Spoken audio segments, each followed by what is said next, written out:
One mic. All I need is one mic. It's just different. One mic with Big Mike. The overall tenor of what he's saying is very stupid. And they say his style is too urban for the radio. Maybe it's not racism. Maybe it's placism. Brother has to know his place, right, Bob? One mic with Big Mike. Things aren't always what they seem. A sports talk show, but no subject matter is off limit. Don't just tell me that the reason something's being done is because that's the way it's always been done. Because the first thing I'm going to say to you is slavery. And now, your host. I got the big homie here who needs no introduction. Big Mike. All I need is one mic. What up? It is the One Mic with Big Mike show here live on Spreaker.com. You can also download the Spreaker app and hear the show, or check me out on TuneIn or the One Mic with Big Mike.com website. It is Wednesday. Around here we call it Hump Day.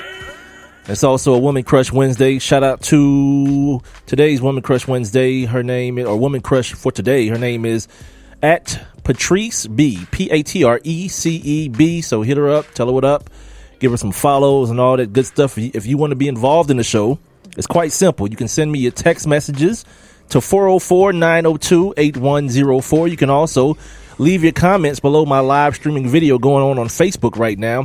The Facebook page is the number one MIC, WITHBIGMIKE.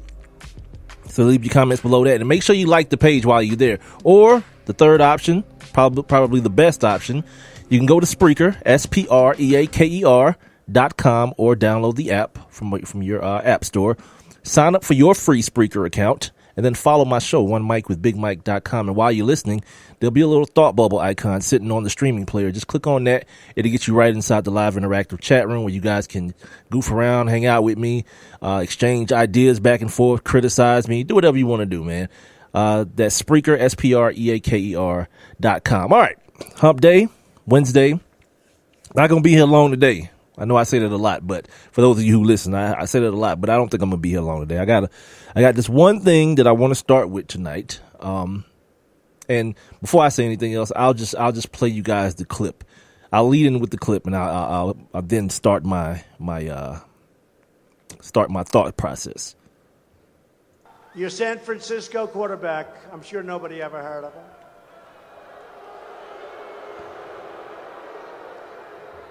I'm just reporting the news. There was an article today. I love to report the news, and then they said I made a mistake, right? I said, no, the people reporting the news made a mistake if it's wrong. But there was an article today, it was reported, that NFL owners don't want to pick him up because they don't want to get a nasty tweet from Donald Trump. Do you believe that? What an awful individual. My gosh. I just saw that. What an awful individual, man. And like almost half the country voted for this dude to be the leader of the free world. Good luck. Good for you, man. Good for you. You know what I mean? Him and all his cronies. If you didn't recognize the douchebagging voice, that was some of y'all president, Agent Orange, aka Donald Trump, talking about Colin Kaepernick. And it was something that I pointed out to you guys last week. I told you guys to keep your eyes on this thing. This whole concept of Colin Kaepernick now being blackballed from the NFL for the stance he took last year about in protest, of police violence against black men or black people. Now, it came to my mind only because on my show I've spoken to Craig Hodges. Craig Hodges played in the NBA, and he made a stand of sorts by taking a letter to George Bush back in the 90s after they won a championship at the White House, and then after that happened, he couldn't find a job anymore. And this guy was he had the leading 3-point percentage in the entire NBA, and he couldn't find a job on any basketball team anywhere. Mahmoud Abdul-Rauf, another former guest on my team, a guy who didn't stand for the national anthem, talked about essentially being blackballed as well, his career being ended by that. He got suspended by his league for exercising an American right. You know, and now when I see what's happening now, it's like so ignorant, and it just exacerbates everything when the douchebag in the White House decides that this is how he wants to get a bunch of hillbillies riled up at a I don't know, what, a campaign rally. He's still doing campaign rallies, I guess, right? Even though everyone has told him, he's told us many a time, the election is over. And unfortunately for us, he won. There's a lot of, well, not a lot. There's some misinformation that's going on about one Colin Kaepernick. Like, he's probably the only dude at this point in sports that I like personally root for. And it's not even like rooting for him. It's just because I understand that he's someone who is doing for others, not me. Like, I'm all right, you know what I mean? But the stuff that he's doing as far as the people in Somalia, he tried to help those people out at Standing Rock with their medical situation. The inner city kids, he started an organization to help them learn more about their rights. He gave away, I keep bringing this up, he gave away all his Jordans to the homeless. So it's some cats running around here, ain't got a house to live in, but they rocking some limited Jordans. Or if they were smart, they probably like pawned them off or sold them off to somebody. I probably would have. If I was a homeless cat, probably would sold them joints off for about $1 or so. You know what I mean? And then got me a hotel room for a couple nights, you know, to get a roof over my head and something to eat. You know what I mean? But whatever. My point is this, you know, my man is really out here doing his thing. And in the process, he got to worry about his job too, like anybody else. Anybody else that's, you know, worried about society or worried about their neighborhood, you still got to worry about your job and how you going to eat. And also for him, how he's going to fund these philanthropic endeavors that he's proceeding with. So here's the first thing. Let me start with the football side of things real quick.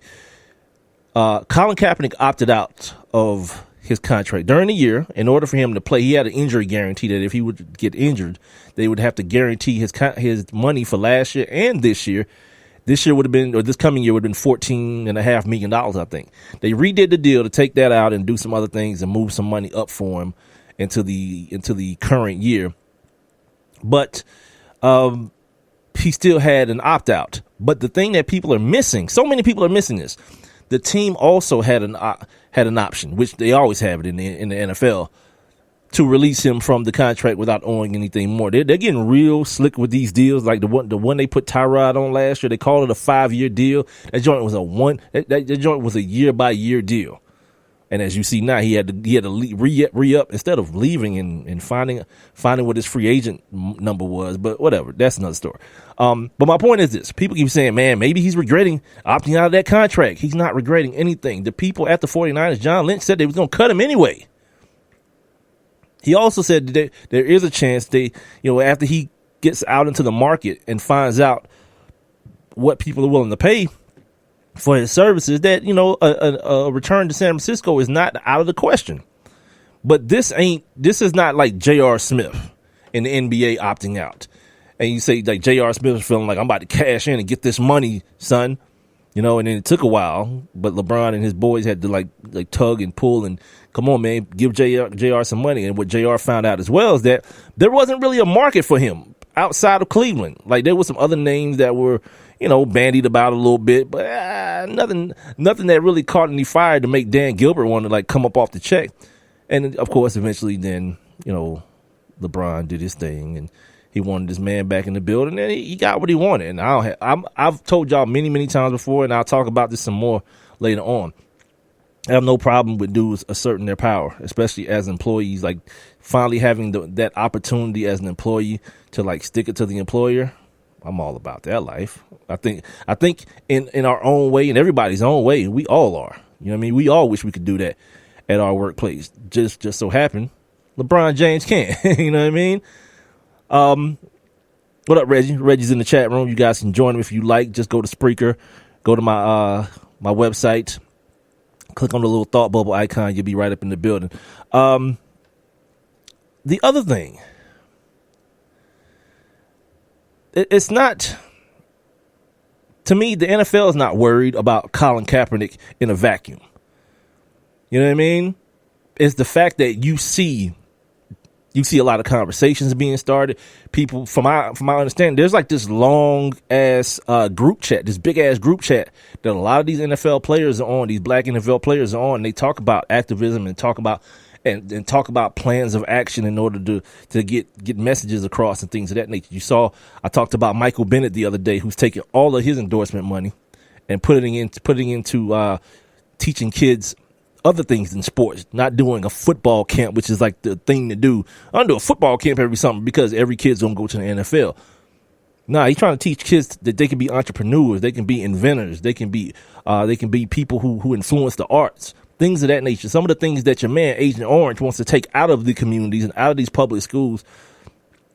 Guys like Michael Bennett, he said out of his mouth that Colin Kaepernick influenced me.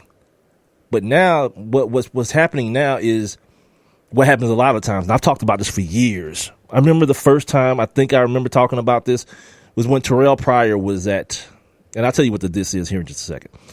When Terrell Pryor was at Ohio State and he had been loaned some cars, and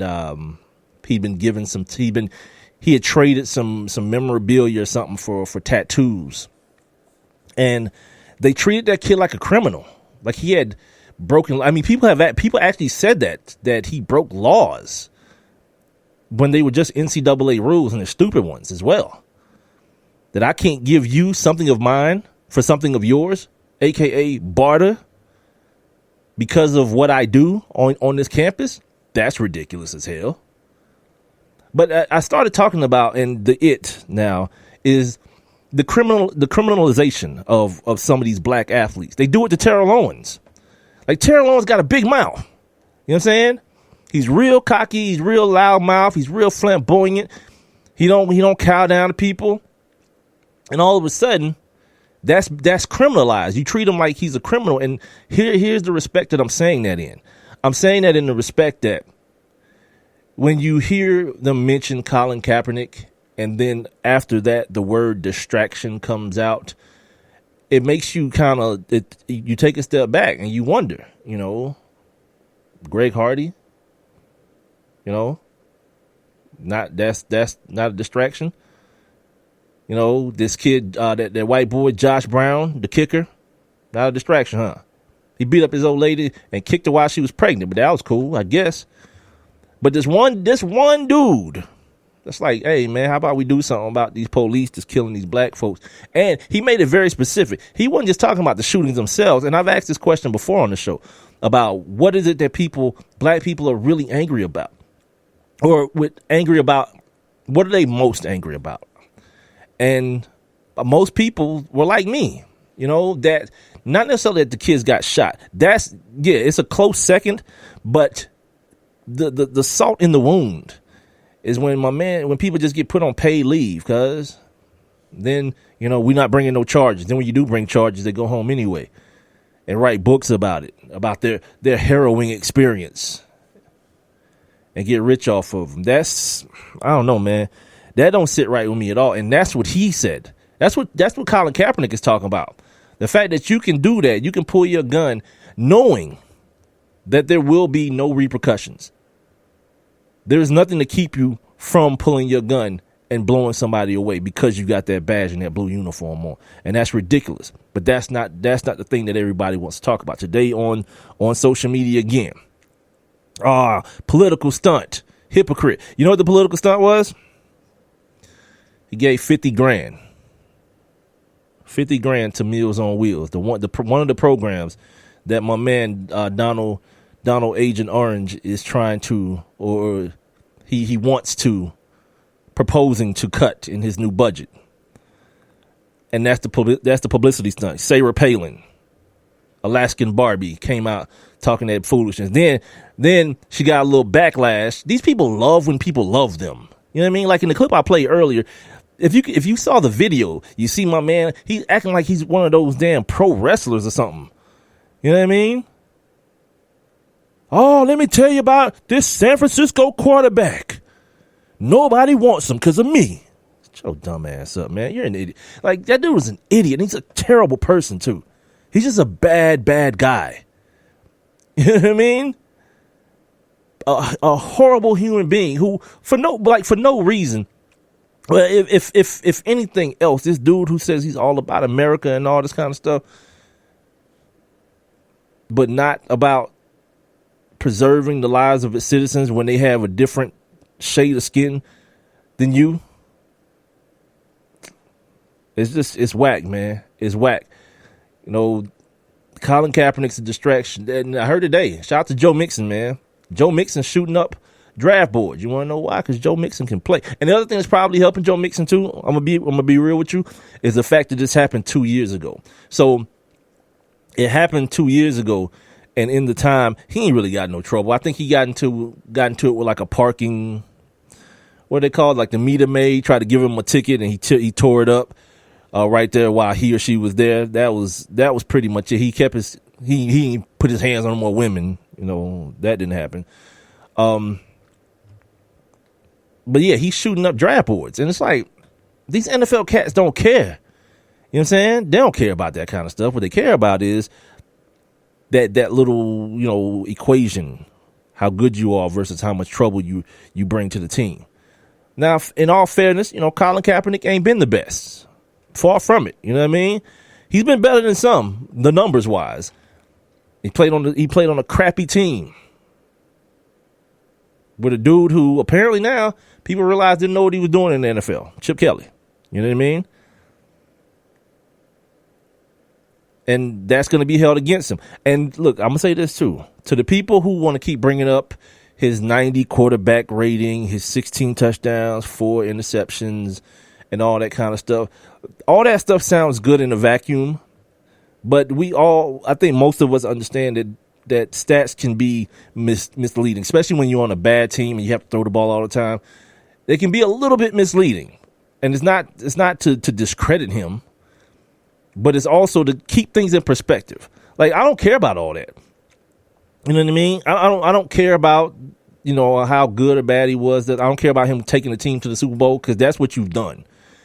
People in jobs like that should only be paid for what you think they will do. Now, if I had to bet on it, yeah, I think he's an NFL quarterback of some ilk. You know what I mean? Maybe not the dude Jim Harbaugh and his everlasting propaganda and hyperbole. Colin Kaepernick is going to win somebody a championship. I don't know that to be true. You know, when I think about the championship level quarterbacks in the league, like, he doesn't just flood to mind right now. You know what I mean? I saw him play last year, and I was hoping that, I wanted him to do better than he did, but he did all right. That being said, you know, my contention last week was very clear. It wasn't that he wasn't signed yet. It's lots of guys who ain't signed yet. Adrian Peterson ain't signed yet. You know what I mean?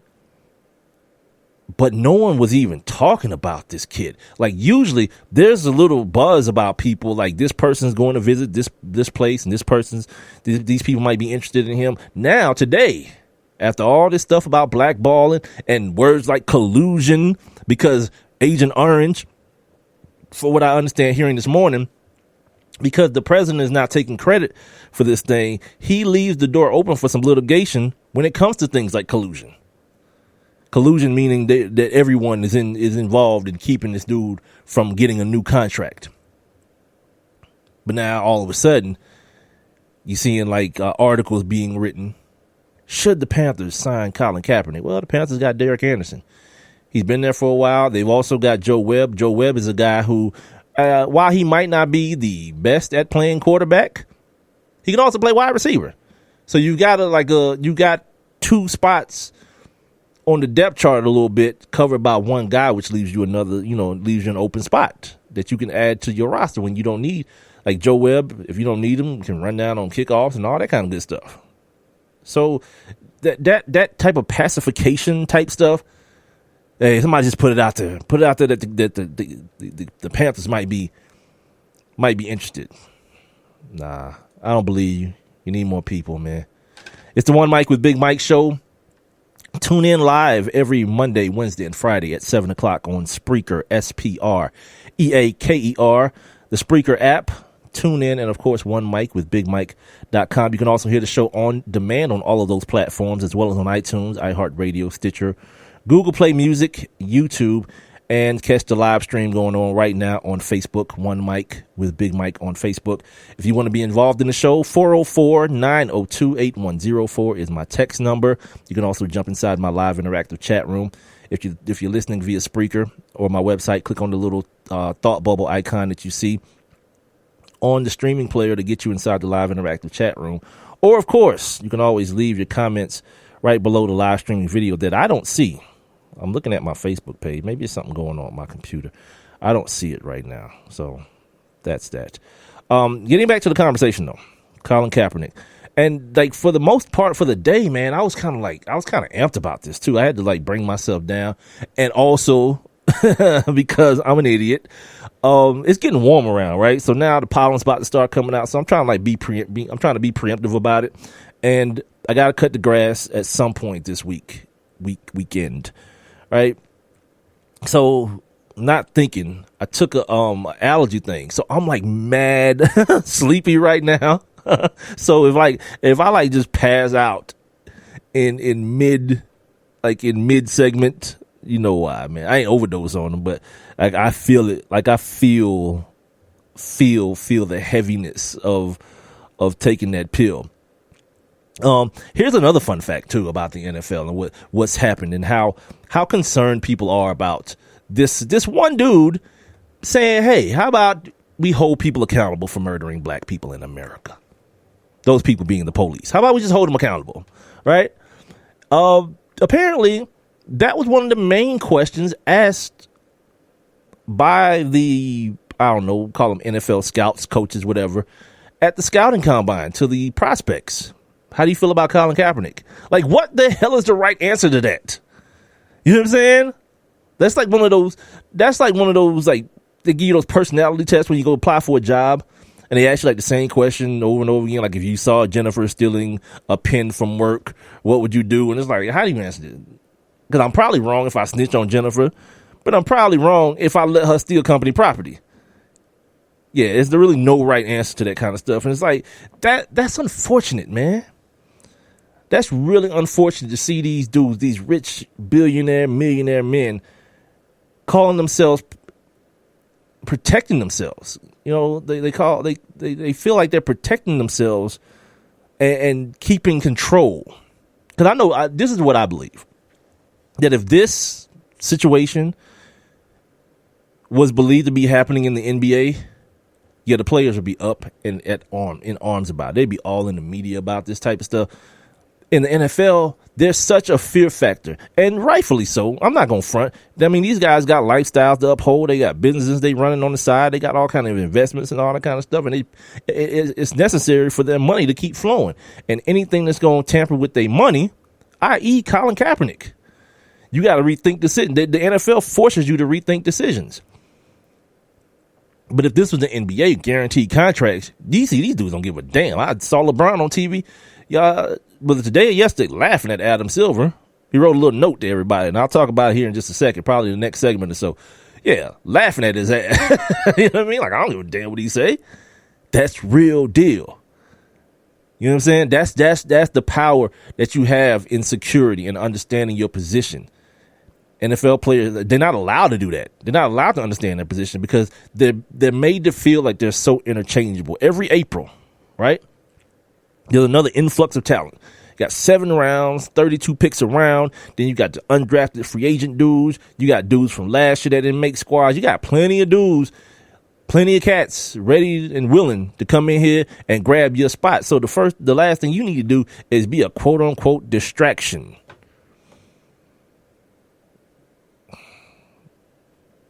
That's just, I don't get it, man.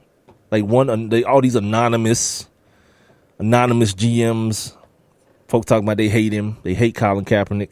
How, man? Like you say you hate this dude, but probably most of them probably believe that they love America. That's like a big disparity. Like I don't believe you can have both in your mind. You know what I mean? That whole attitude that says, especially about black men, young black men,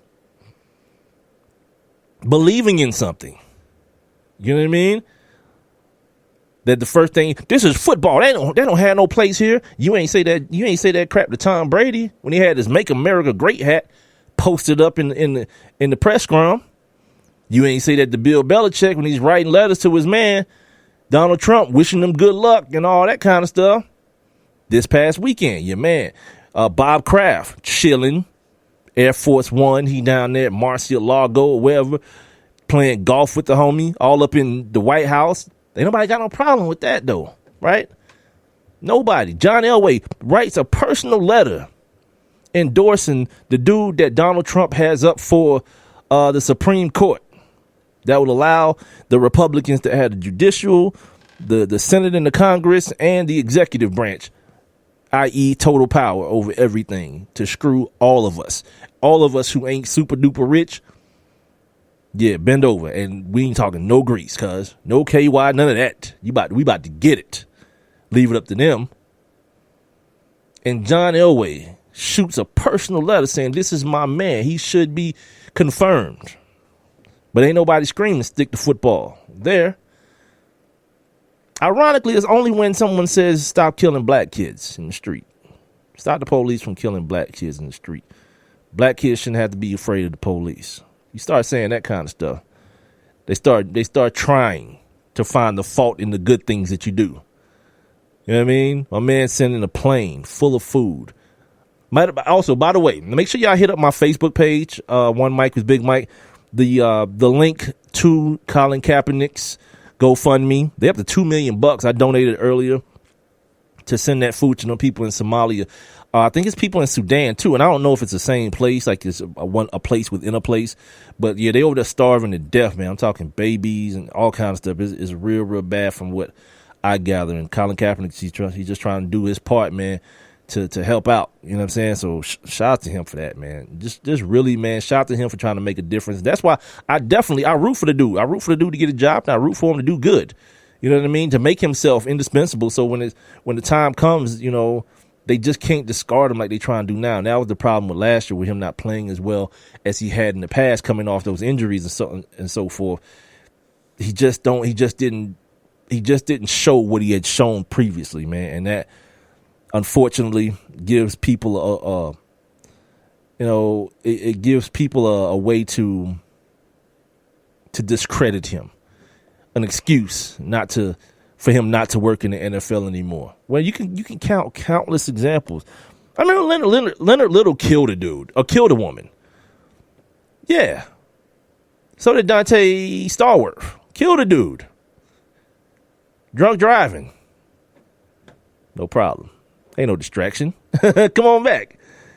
All this dude is saying, man, is that justice in this country is not justice for everybody. And that should be different.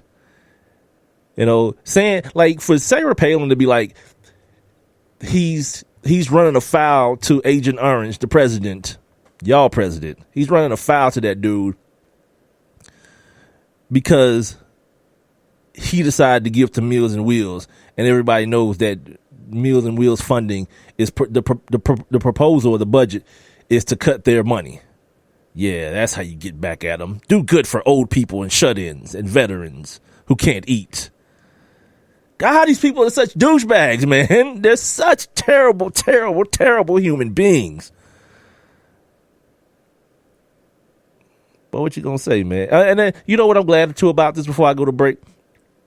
I'm most glad about this, that it's another time where a huge magnifying glass gets to be put on America, and everybody gets to see all of its warts and all of its pimples and all of its blemishes right there in your face.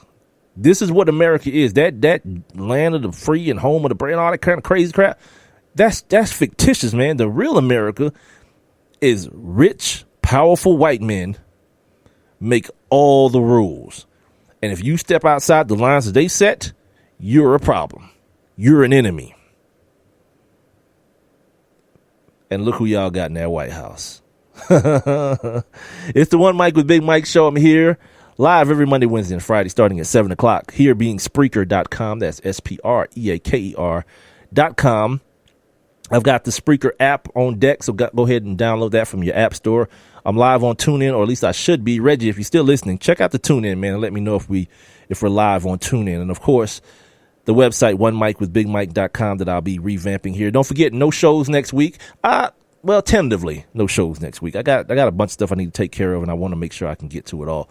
So tentatively right now, no shows next week, but all the shows are available on demand on all the outlets I've already mentioned, as well as on iTunes, iHeartRadio, Stitcher, Google Play Music, and YouTube. I'll be back.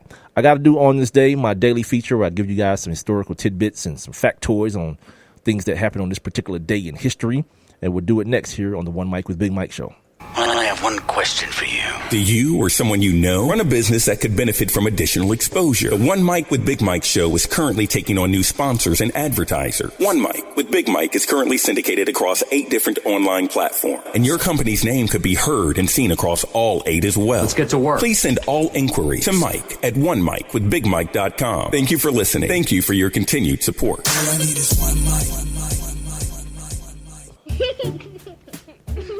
Hey, everyone. Let's all stop what we're doing right now and take a moment. That felt good, huh? Just like that, we had a nice special sort of moment together.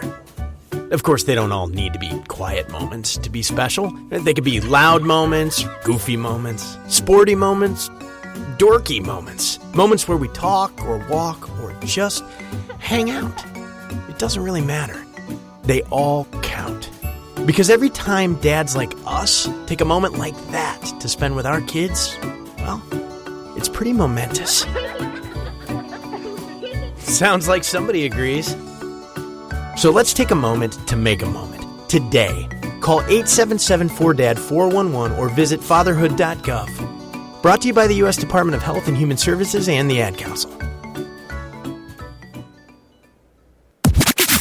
And now, back to One Mic. What are we waiting for? Let's get to it. With Big Mike.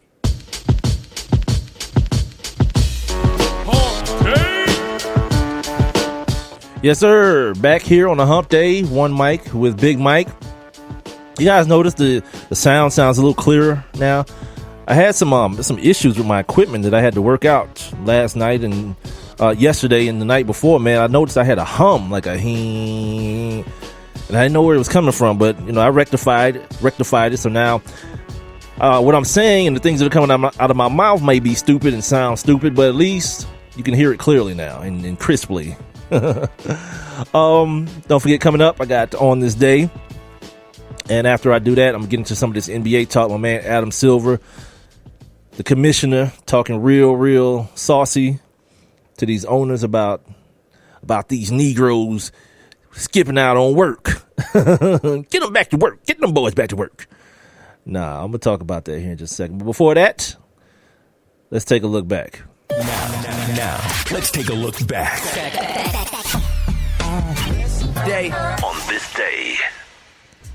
All right, let's make it short and sweet. Shout out to my man Big L. He's in the building. I know Big L, I wish he was here the last segment when I was talking about that Kaepernick stuff, man. I would have loved to get your influence, your feedback on some of this craziness that's going on. I mean, you still can. You know the routine. Ain't nothing set in stone. You can say whatever you want to about Kaepernick, and of course I'll read it. But anyway, for that, on this day in 1935, the very first masters, or as I call them, the masters. That's like the slaviest, the slaviest thing that still exists on this planet. The masters, oh my God. But, at least they let a couple black dudes in. Tiger can get in, and I think Condoleezza, they just killed 2 birds with Condoleezza too. It was like, all right, how do we let a woman in and keep the minority stuff up? I know, a black woman. They went and got Condoleezza Rice. So shout out to Augusta National. This day in 1934, the first Masters Golf Championship begins in Augusta. On this day in 1967, the GOAT, the great one, Muhammad Ali, a.k.a. Cassius Clay, knocks out Zora Fali. This says in 7 innings, in 7 rounds for the heavyweight boxing title in his first Madison Square Garden fight. On this day in 1972, Kareem Abdul-Jabbar was named the NBA Most Valuable Player. On this day in 1989, the NFL commissioner Pete Rozelle announced his retirement as NFL commissioner after 29 years. On this day in 1990, the Major League Baseball umpires announced that they will not boycott they will boycott exhibition games. You know what, too? Yeah, they need to probably just do that now, too. Like, we got technology now, cuz. We don't need you no more. I mean, we need the guys on the bases, kind of, call, like, safe and out. But strikes and balls? Come on, cuz. That's on my TV, where I can see the strikes and the balls, and it's accurate. I don't need you behind there showing out and doing dances and all that kind of crazy, ridiculous stupidness. No, I'm good. And finally, on this day in 1994, the NFL announced the addition of the two-point conversion. It was the league's first scoring change in 75 years. And just last year, they changed it again, right? They moved it. There was another on this day, and I forget what year it was, but this was the day also that Muhammad Ali's championship was stripped, because this is a perfect day to talk about the Kaepernick stuff, too. Shout out to me. You know what I mean? That his championship was stripped because he didn't want to go fight in the white man's war. He told that white boy, they ain't my enemy. You my enemy, my man. And then, of course, when Muhammad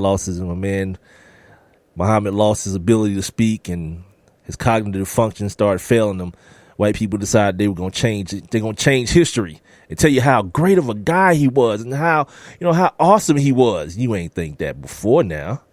Now he's this old, brittle old man. He ain't a loudmouth champ no more. You know what I'm saying? That's when T.O. gonna get in the Hall of Fame, too, by the way. When T.O. get like ALS or something and all that, yeah, they're gonna like, all right, now I guess we can let him in now. He can't talk no more. He can't sign no footballs and no pom-poms and all that. So, I guess let him in. You know what I mean? Crazy stupidness. What did I say I was going to talk about? You know what? First, let me do this first. Let me find the Muhammad Ali thing, because I don't want that to be a thing that that I don't give the right date to, and I can't find it anyway. So I'll give it to you before the end of the show. So anyway, Adam Silver, the NBA, the National Basketball Association commissioner, was pissed off 2 weekends in a row, man. All the prime time game, the special Saturday night thing that was so good. All last year was so good. I even bragged about it at the beginning of this year, right before it started. Right, I was like, yeah, man, the NBA don't fail, boy. They don't give a damn about giving everybody a turn. They gonna give you the best two of the best teams on Saturday every time. Ha! Not Steve Kerr. Tyronn Lue had plans for that, had different plans in mind. So 2 weeks ago, Steph and Clay and Draymond and AI, they didn't play. This past Saturday, Bron and Kyrie and Kevin Love didn't play. And people weren't too fond of that. And it's still a topic today. Let me read you guys here what my man Adam Silver is strong. Look at this dude. I'm looking at his picture like, I can't even take you serious and being mad at me, man. Like, I can't. Look at this dude. Looks like a warlock. Like he wears a cape when he's not being the commissioner. He's got a cape and a scepter or something like that. In the memo, Silver informed teams that the issue will be a prime topic of discussion at the next NBA Board of Governors meeting on April 6th in New York, and warned of significant penalties. This is so small, and I can't see worth a damn. For teams that don't abide by the league's standing rules for providing quote unquote notice to the league office, their opponent, and the media immediately upon determination that a player will not participate in a game due to rest, end quote. Well, that's bleak. You know what I mean? That's like immediately upon determination. Okay, what if I determine like during the national anthem? You know what? Yeah, LeBron's not playing tonight. I mean, that's immediately like, and I tell everybody like right then that LeBron ain't playing, because that's when I made the determination. This is so much bark and no bite. He goes on to state that it is unacceptable for owners. He's talking to the owners now, with the masters, to be uninvolved or defer decision making on this topic to others in their organization who may not have the same awareness of the impact of these decisions can have on fans and business partners. He threw the fans in there. Let's talk about that here in just a second. The reputation of the league and perception, quote unquote, perception of the game. Yeah, that's a hard thing to control, my man. Perception, someone's perception. It's not real. Let me say this: it's not hard to control, to change it. It's hard to maintain it when it's not authentic. You know what I mean? Like, the real deal is these players understand a lot more now than they did before. And when I get to this whole, like, this thing called the tenderization of the NBA, when I get to that, you'll find out. You'll find out a little bit more. It'll be a little fun as well. To that, the Cavaliers in English, general manager David Griffin, he says, quote, "They're paying me to win championships." Damn right. I'm not only concerned about the perception of it. I'm not overly concerned about the perception of it. We literally had one guy rest tonight, and everybody else was reasonably injured. So I don't feel like we did anything terribly egregious. Now, what he's talking about is Kevin Love coming back off of injury. He's been out for a while, and Kyrie rolling his ankle in the game before. So he's saying that LeBron is essentially the only guy who rested. Whatever. It is what it is. You know what I mean? There's nothing you could do about it. This is why LeBron was laughing at my man the other day when they was telling LeBron about this memo. He was like, he did what? You know what I mean? Like, shut your ass up, substitute teacher. It's like one of those type of things. You know what I mean? Only difference is there's no principal for him to call because he's also the principal. Telling the owners to get more involved in players playing. What in the hell is he talking about? The day that move starts being a thing, will owners start setting lineups because of the bottom line, because of the ABC primetime game, everything goes to hell. You feel me? Goes to hell, because now you're circumventing your GM, you're circumventing your coach, you're circumventing your training staff. We got to make it happen, man. You know, I don't know. I don't care if it's the 6 game in 7 nights. Yeah, I play. It's on ABC. You know who really got burnt by this though? If you've been paying attention, like I have, yeah, Lil Jon got screwed by this. Like, they just like, you know what? Damn them turned down for what commercials? Because on all those commercials, all they do is promote the star. Turn down for LeBron and Dwayne with bro hugs. You know what I mean? And then LeBron don't play. The promo is kind of useless. So now it's just they brought back the big voice guy. The Western Conference is on ABC on Sunday or Saturday, whatever. You know what I mean? It's like, I got it. Lil Jon's like, damn it, you dumbasses. Why not just play?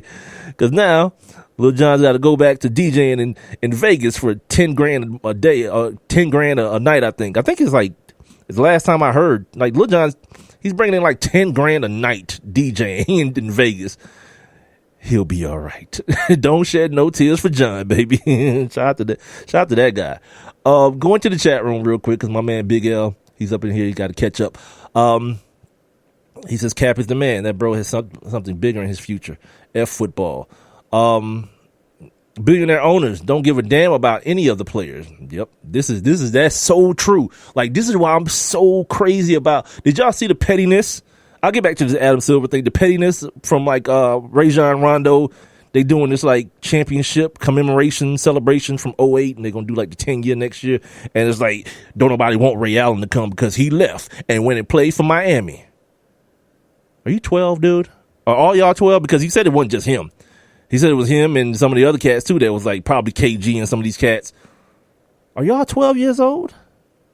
That this dude got to worry about his family. Y'all being all like, we bleed green type. Come on, B.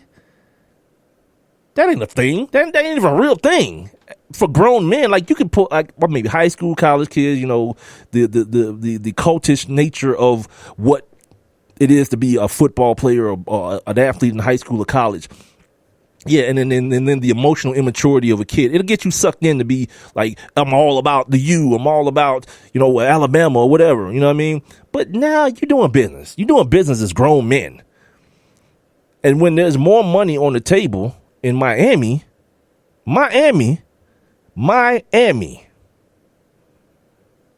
than in Boston. Yeah, first thing smoking. Give a damn if they just beat y'all. Who gives a damn about all that? My man went down to get him another ring while y'all stuck on one, talking about y'all bleeding green. He got 2. So Big L's right. These damn owners don't give a damn. They don't give a damn about none of this craziness, this foolery that y'all talking about, i.e., and I meant to bring this up in the last segment too when I was talking about how the difference between NFL players and the way NBA players have each other's back for the most part, especially when it comes to like labor stuff. Charles Oakley ain't even a player no more. And cats was coming out the woodwork. Like Charles Oakley was some sort of Hall of Fame, ambassador for the league and all this kind of craziness. LeBron, of course, in his over-the-top nature, Oak for president. That's ridiculous, but whatever. I get the point. Stuff starts happening with Colin Kaepernick, crickets.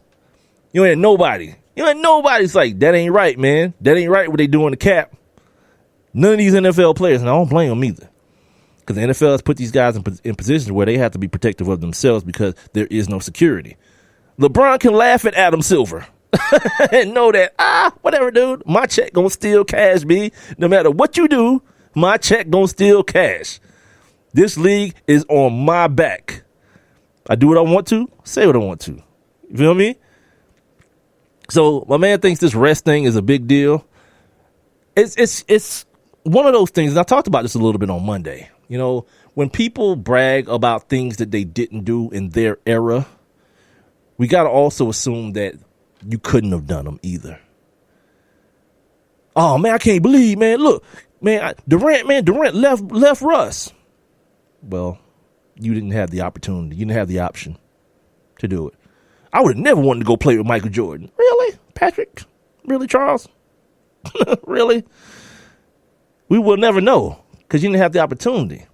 When you talk about guys sitting out and resting, you didn't have access to the information these guys have access to. I heard Marcellus Wiley. Just so happened that damn show that they were on, Sports Nation was on. I never ever watch it. One of those times, you can't find a remote. But anyway, he was talking about the last CBA that the NFL signed, and how they had these scientists come talk to these doctors, come talk to the Players Association about the extreme heating and cooling of your body on back-to-back days, how that has a direct link to injury. So whatever you want to call these guys, soft and all this kind of stuff, first of all, most of us normal humans don't have any idea of the stress that gets put on the body. That's, in LeBron's case, 6'7", 270 pounds, and is always the highest jumper, fastest runner on the field. We have no idea what kind of stress gets put on that body because none of us possess it. You know what I mean? So if that man says I need to rest, I'm more liable to believe him than some jerk that's like, I drove all the way from Atlanta to see LeBron. I don't know. I was in Atlanta. I seen LeBron plenty. Yeah. It's called get you a bigger TV and a better TV, B. Don't be a groupie. Don't do that either. Drove all the way here to see LeBron. And then, you know what I love that the new compromise is? If they're going to sit out games, have them sit out their home games. Negative. Like, if I'm going to say big if here. If there is any fan that, let's say a guy like Steph or LeBron is beholden to, it's the ones in his home city. LeBron shouldn't have to take care of the Celtics fans. Are people drunk? If there were such thing as a responsibility to a fan, which, by the way, I do not believe there is one, these dudes at work. When I look at these dudes, they at work. I don't care. And if they got the type of job that allow them to take off when they want to and when they need to, ain't that what we all looking for? Ain't that what everybody want? Just be able to do what you want to do, chill out. But for whatever reason, the selfishness of the selfishness of fandom tells you that can't be a thing. I planned my whole Saturday around this. Do better. Like, do better in a way of having alternative things in life. It's just weird. The whole fan mentality, it weirds me out. This thing that everybody is owed something. Everything new has to be compared to something old. Well, Michael Jordan, I just saw a graphic right before I got on the show, turned on the mic, that I guess for Michael Jordan's whole career, he didn't play as many total minutes as LeBron, playoffs and regular season. Strange, huh? Like, LeBron's got miles, B. Like, Mike played in 2 Olympics. Did he play in 1 in college and 1 with the Dream Team? LeBron's played in like 3 of them joints. Am I exaggerating? Is it like 2? But he's played for like Team USA and, you know, these other, man, this dude has got like crazy miles on his body. And here's the thing, as this is me being selfish as a fan. If LeBron can squeeze another productive year, I don't mean like those holding on at the back end years, but like squeeze one more like year of awesomeness by resting a couple of days during the regular season, I'm good. You know, here's the fear of the NBA. And this is the One Mic with Big Mike show if you're just not tuning in on Spreaker.com. Also on the Spreaker app, tune in and OneMicWithBigMike.com. I'm also streaming live video right now on Facebook, Facebook.com/1 MICWITHBIGMIKE. The fear of the National Basketball Association is that they become college basketball. You know what I mean? And from a poll that I put up earlier this year, by the way, I got to give you guys the one hashtag put it on the poll question today is brought to us by sportsnewsandbrews.com. I do that after the top of the hour. Just go to my website. Go to my Twitter page at One Mic with Big Mike, hashtag put it on the poll, and I give you guys the results from the last put it on the polls as well. But, they're afraid of this thing becoming college basketball. And I've asked you guys on the poll question before, when do you start watching NBA basketball? And a lot of people don't start watching NBA basketball till the playoffs, which I'm not going to front. I was surprised. I was like, really? That's a thing? Like on strength, man, I was like, NBA basketball is pretty all right. You know, you get a chance on every team to see somebody. Well, now Boogie's gone from Sacramento. You can see Buddy Hield if you want to, and Willie Trill, Cauley Stein. You can see them cats, but they ain't on TV, so they don't count. But like for the teams, like last night, I saw that Chicago Toronto game. Jimmy Butler and DeMar DeRozan, Kyle Lowry's out. Obviously, Dwayne Wade's hurt. But that Jimmy Butler, Kyle Lowry thing going back and forth, the Toronto Raptors had to come back from a long way down. There was a little dust up. And my God, let me digress for a second. Like I'm trying to get into the new Sports Center at 6 o'clock. I really am. But I can't really find it interesting. I'm gonna be honest with you. Like today, they did the whole first segment, or the quote unquote A block, on whether or not the fight that happened last night between Ibaka and George Lopez, one of them Lopez boys, not the comedian. I know. But no, they did a whole segment on if it was a real fight or not. And I'm like, what happened to the days where I can just get information from Sports Center, man? Like, you know, like, and of course, being selfish, I'm about to do a show in an hour. Give me the last minute stuff, any breaking news that's come through. Give it to me real quick instead of you seeing you play spades with Scott Van Pelt. I mean, like, I know it's about the novelties and they trying to like N-word it up a little bit, but I don't know. There's just certain things that can be, I don't know why they can't be bold. Why it can't be informative. Everything doesn't have to be in a debate.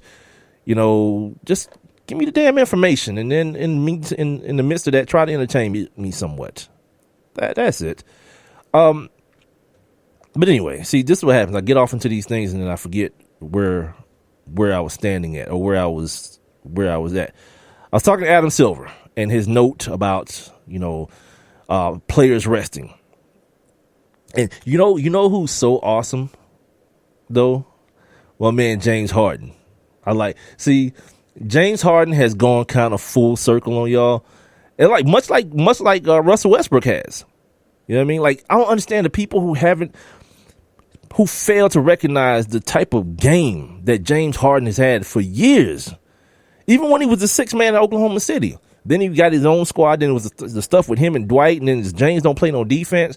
And I say it all the time about like guys like him and guys like Carmelo. There are certain guys. Everybody ain't gonna be LeBron or Michael or Kobe. Like those dudes are very, very special. Like they're special. They're uber competitive. They're uber athletic. Like Carmelo and James Harden ain't the two most athletically looking guys, at least, right? And for what they have to do for their teams offensively, the load that they have to carry, yes, some part of the game is going to struggle, and it's probably going to be the other side of the floor defensively. You know what I mean? And it becomes like a meme thing and a gift type thing with these cats. But James Harden got crazy game, and last night he endeared himself to a lot of those back in my day people. He said, and I'm paraphrasing because I don't have the quote in front of me, but I think it was something like, Mike, know not to come at me with that rest stuff. I'm a baller. I ball. I'll rest when I'm done. Like, whether or not he meant that or not, and James is fairly young. What is he, 27 years old? He's fairly young, too. You know what I mean? So he can say that now. He ain't logged all those international miles and playoff miles that guys like LeBron has. That, or experienced the injuries like guys like, say, like Kyrie them have. You know what I mean? Luckily for him. But in this time of year where everybody's now, the conversation about who's your MVP and all that stuff is starting to bubble to the top. You see Russ struggling against OKC again. Here's the thing too, dude.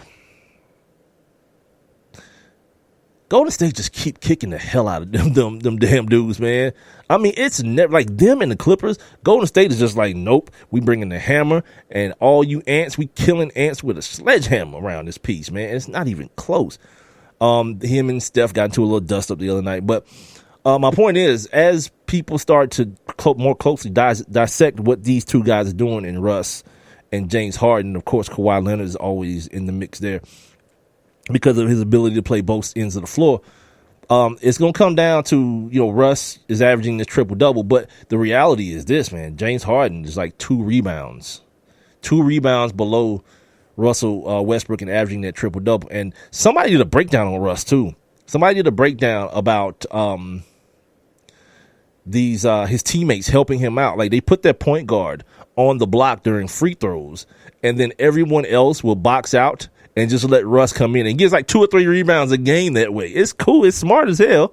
But, it's kind of fudging the numbers a little bit, and it's kind of stat chasing. You know what I mean? I'm not that guy. I'm not that guy that says you shouldn't do it, especially when you look at the numbers that say that when he gets triple doubles, they win ball games. You know what I mean? So whatever it is, it is. But I'm making that point, and only to make the point that triple double is not, that averaging of that triple double is not the thing that's going to separate him from James Harden. It's going to have to be something else.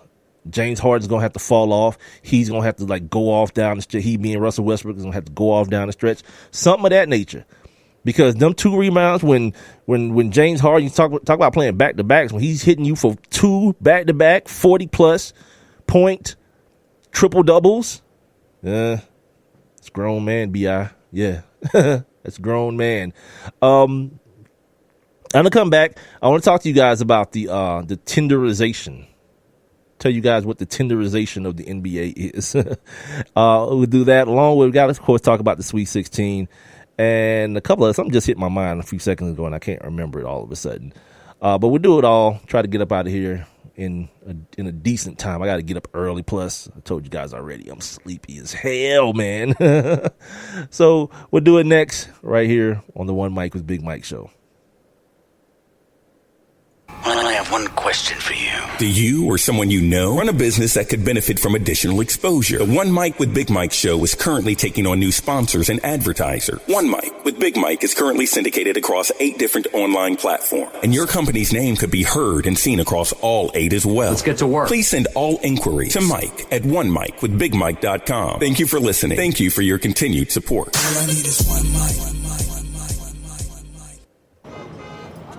So you see, son, good manners are very, very important. Someday, many years from now, when you're a grown-up, you'll be a man.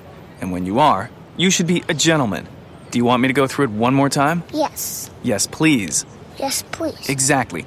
Always say please, thank you, you're welcome, and excuse me. Sit up straight, hold doors open for ladies. If a door's shut, then knock first. Don't burp, don't swear, don't speak with your mouth full, don't reach across people's plates, keep your elbows off the table. What table? And don't interrupt. While we're at it, don't stare, don't use foul language, don't call people names, but do remember people's names. Always share your toys, play nice, and cover your mouth when you cough or sneeze. On the bus, give up your seat to anyone who has trouble standing. Bottom line, treat others the way you'd like to be treated. Got it?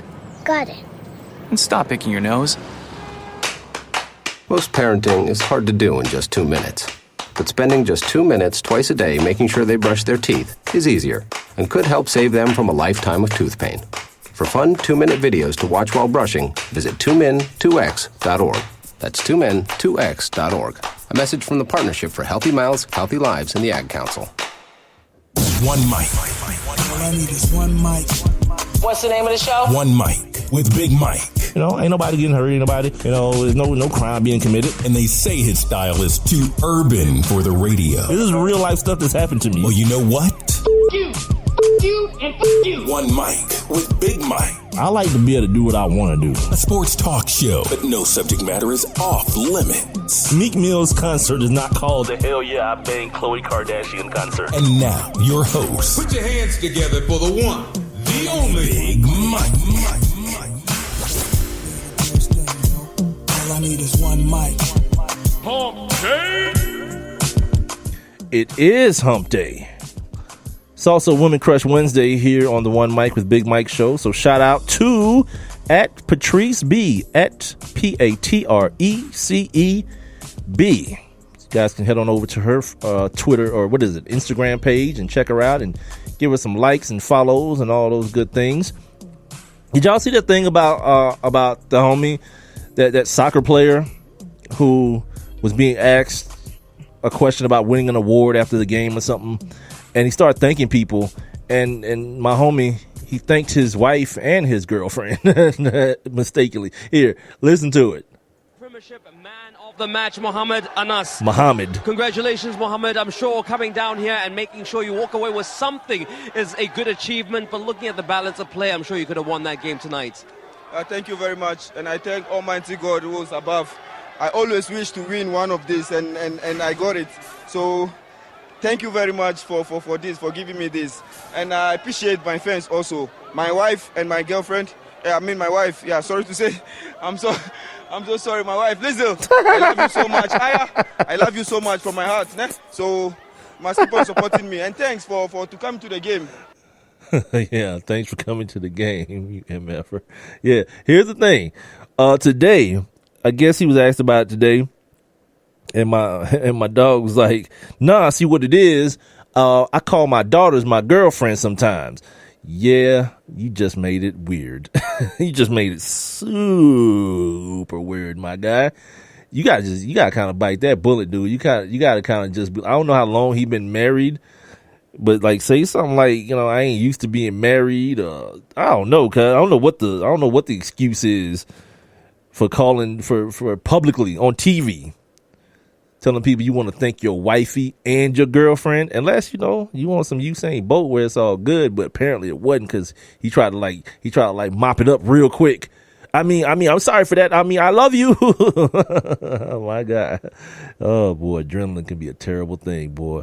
So yeah, before the break, I told you guys I was going to come back and tell you about the tenderization. I saw this article today, and then I'm looking at the damn. I thought like this is going to be something that I could bring up that people may not have heard about, but then I saw Michael and Jamel talking about it on SportsCenter, which kind of chapped my hide a little bit. Yeah, I said that. My God, my screen is so small. Hold on, let me make this bigger, because I'm gonna mess around and go blinder than I already am, and that's a terrible, horrible, stinking look. So anyway, this article has to do with kind of like the same thing I was just talking about, the rest, right? The rest or lack of rest, and the comparisons between this age of athlete and the last, in previous years or previous decades and ages of athletes. And I found it mad interesting. You see the term tenderization in it, and it has a little something to do with the popular dating app Tinder, but not in totality. What it's really talking about is how technology has affected home court advantage in the NBA. Back in the 70s, home court advantage was a lot wider margin than it is now. It's very, very close now, and they kind of attribute that to, guys going from city to city. They get to the city, they got they go out, hang out or whatever. Here in Atlanta, we call it the Atlanta flu. When teams get pummeled by the Hawks, you already know what time it is. They was at the city last night or at the Flame or somewhere, checking out the shoe models here in the city. They call it the Atlanta flu. They say that's not a thing anymore. It's called by general manager the tenderization of the NBA. There's no need to go to the clubs anymore to go get we'll find you some snacks. You just swipe left or right or whichever way it is. You got to swipe that way, and then the next thing you know, it's all good. A former All-Star is quoted in the article as saying, "It's absolutely true that you get at least 2 hours more sleep getting laid on the road today versus 15 years ago," which, it makes sense. You got to put in all the work. You got to sift through the many broads coming at you at the club to get the one that you want. You just kind of blam, blam, blam. And let's run it. Let's run the jewels.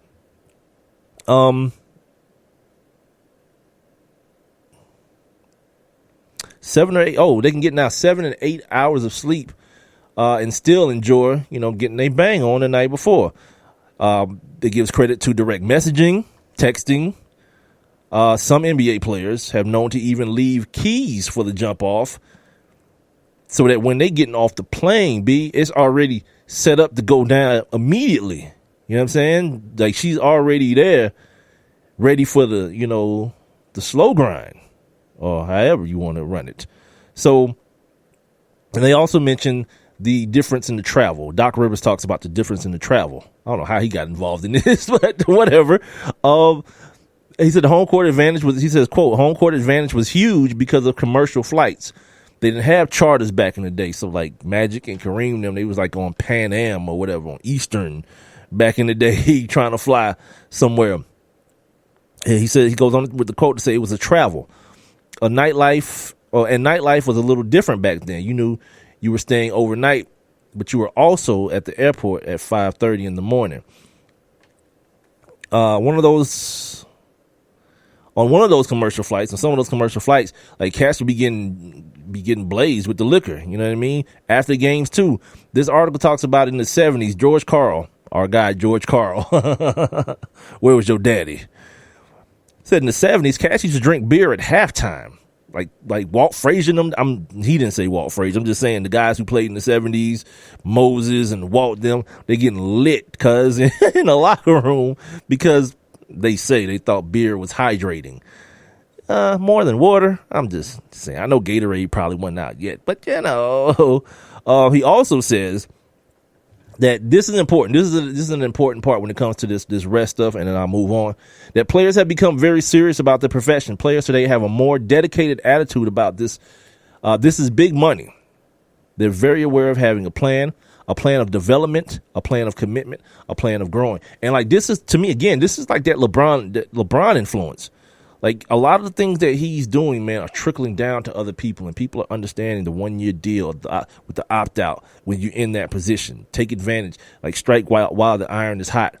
You know what I mean? If you got to become mobile to get done what you need to get done, do that. Take your career into your own hands. This is why, for the life of me, I can't understand why, outside of the people who live in Cleveland, right? When LeBron left, I don't understand why anyone had an issue with that. I don't understand why anyone had an issue with Kevin Durant leaving OKC. He went to go get a better job, essentially. It really don't amount to nothing more than that. To pursue a better opportunity for himself. All this crazy foolery, like Big L said, these folks don't care about these players. All this crazy foolery about commitment and loyalty and all this kind of craziness. Come on. Y'all gotta wake up and be better than that. The story came out yesterday about the Warriors were kind of upset about how things went down the first time they were in OKC with KD, and just the way the organization handled it. You know, the fans are going to be idiots. Everybody pretty much understands fans are idiots. But the organization did nothing to even acknowledge the fact that my man, this is after, by the way, when he made the decision, everybody was on stage talking about they understood and this, you know, we'll just have to move on and we just have to put together or formulate another plan, all saying the right things. But then when he comes back, you don't do anything to quell that ridiculous mood of these people disrespecting and cussing at this man's moms in the stands and all this kind of craziness. Even last night or night before last, folks still running up in there with cupcakes on and crutches, you know, mocking his injury and all that. And that, you know, it's sophomoric and stupid. And really, no one cares when your team is getting beat by 25 every time out the box. None of that stuff means anything. But here's what does mean something. When those damn Hurricanes touched down in Oklahoma City, man, that dude was the first there with his checkbook out. He was the first one there with his checkbook out and on the site, hugging people and telling people it's going to be all right and giving people some moral support. It was that guy. You know, this guy now who ESPN, and I swear this is an ESPN product, man, a sports media product, this whole hatred because the guy left thing, because when he left and ESPN went around with their microphones trying to get these little hot takes and hot sound bites from people in Oklahoma City, for the most part, if you saw this, you saw people say, you know, I understand. You know, we just appreciate everything he's giving us. You know why? Because those people understand they are Oklahoma City. They weren't even supposed to be that good at no time. That's Oklahoma City. That market, 2 stars, really 3 at one point, and maybe you throw in a Baca? Come on. That ain't supposed to happen, but it did. And for the most part, the larger number was on the side of the people who were just appreciative, man, that Kevin Durant came and did his thing for him for as long as he did and understood that it was time for him to move on, that he felt it was time for him to move on. I think something's going on with Facebook. I keep checking for my video, for my live stream, and it's not. Yeah, I don't see any of my posts. Did I get reported or something? Is that what happens when you get reported or something? I don't know. Anyway. But, oh, no, there I am. Something's happening, though. Okay. I don't know what the hell's happening here. Okay. Sorry about that. I just brain fart. Told you, man. Popping pills around here. No, I'm not popping pills. That's not true. I got to get, my bracket. Real quick before I move on to this NFL stuff. Sweet 16 starts tomorrow. So we get games tomorrow and Friday and whenever else they play them. But I happened to look at, I said I wasn't going to look at it till the Final Four. I happened to look at my bracket yesterday and I didn't realize, I'm looking at it now. I actually thought that it was 2 brackets that I was looking at. My dumb ass didn't realize that it was just big. So it was like the East, and then at the bottom it was the West, and the South was to the right, and the Midwest was up. I didn't realize it was all one bracket. But I'm doing all right. I'm doing pretty cool. You know what I'm saying? Check me out. I even had Duke beating I had South Carolina beating Duke. So I got that Baylor and South Carolina matchup. I do not have Oregon, Michigan, but I did pick Oregon. I do not have Iowa State. I do not have Purdue. I had Iowa State beating Purdue, but I do have Kansas still there. And I got Florida. Villanova lost, so that sucks. So I don't have Wisconsin there. So I'm probably 50-something%, right? I don't have Gonzaga. Of course, they lost to Vanderbilt, but I do have West Virginia. I got Xavier beating Florida State. Shout out to me for that. Arizona, still got them in there. UK and UCLA still in the building. And I have UNC and I don't have Butler. But I got UNC. So I'm somewhere, half right. You know what I'm saying? At the upper, I'm in the majority or in the majority side of things, 50-something odd %. So shout out to me for that, man. It's the One Mic with Big Mike show. Here, Spreaker.com. Make sure you guys are signing up for your free Spreaker accounts. SPREAKER.com. Also, the app is available in your app stores. You can catch the show also on TuneIn and, of course, One Mic with BigMike.com. My website, the show is also available on demand on all those platforms as well as on iTunes, iHeartRadio, Stitcher, Google Play Music, and YouTube. Also, check out the live stream going on right now on Facebook, facebook.com/MICWITHBIGMIKE. Text your boy at 404-902-8104. You can also jump inside my live interactive chat room via Spreaker or the website, or just leave comments below the live streaming video. I can't see the video for some reason on my page, but I can see it on this other thing here when I click on videos. So I don't know what to say. I don't know if you guys are commenting or mentioning crap, but I can't see anything. So that sucks. So onto the world of the NFL. Speaking of, oh, there I am. I see me. Don't like I see me. Anyway. Sorry, I keep reading things, seeing things. All right. To the world of the NFL now. This dude, I don't know if we didn't talk about this, did we? The dude that stole Tom Brady's jersey got caught.